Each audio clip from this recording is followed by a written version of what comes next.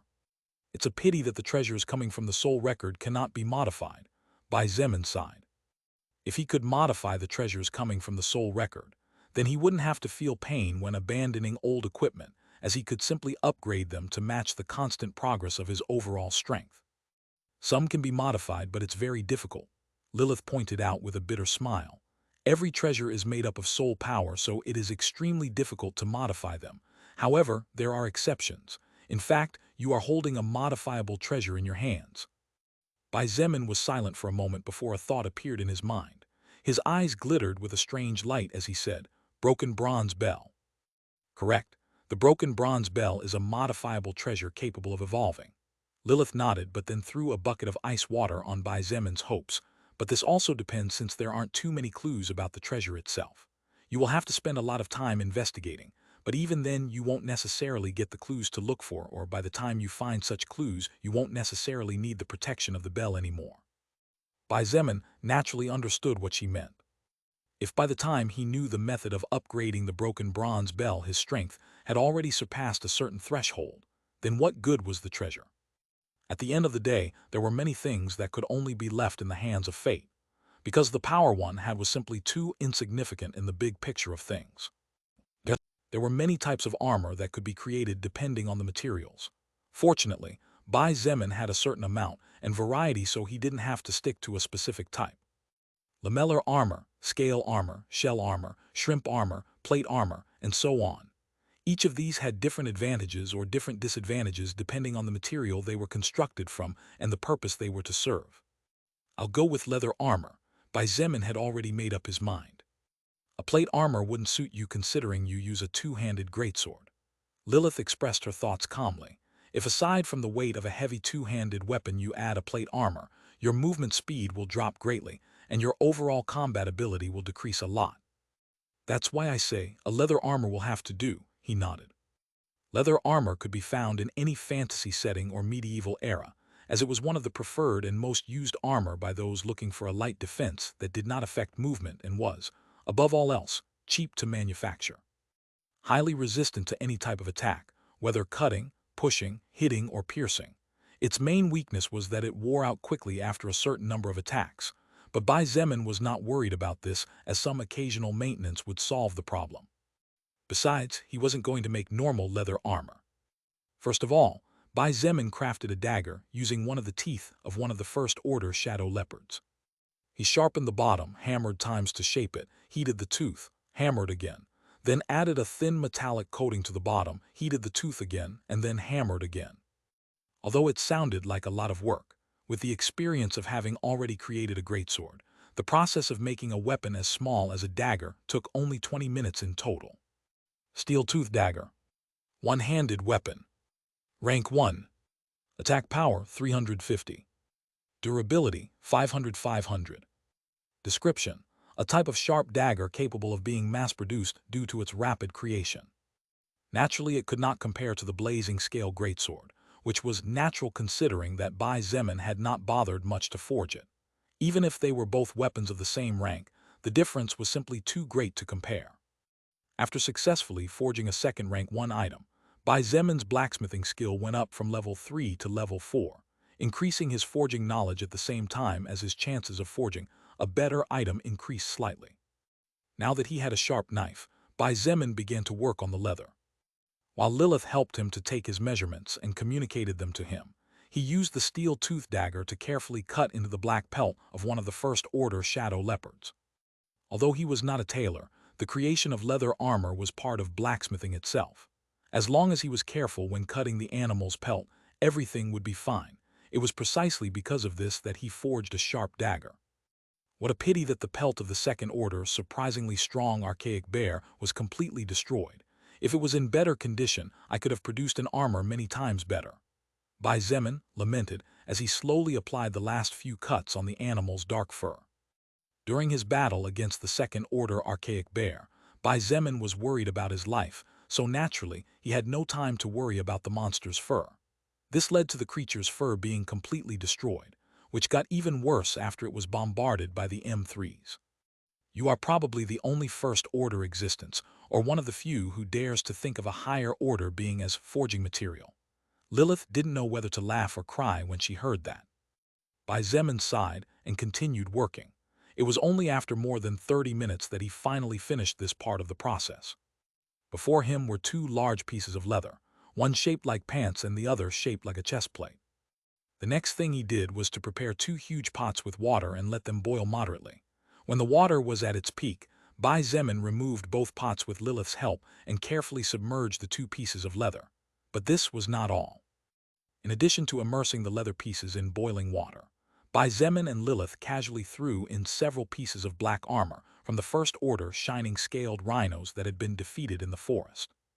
Slowly but surely, the leather began to absorb the hot water, and as a result, the black armor that were hot but not to the point of melting began to adhere to the dark leather.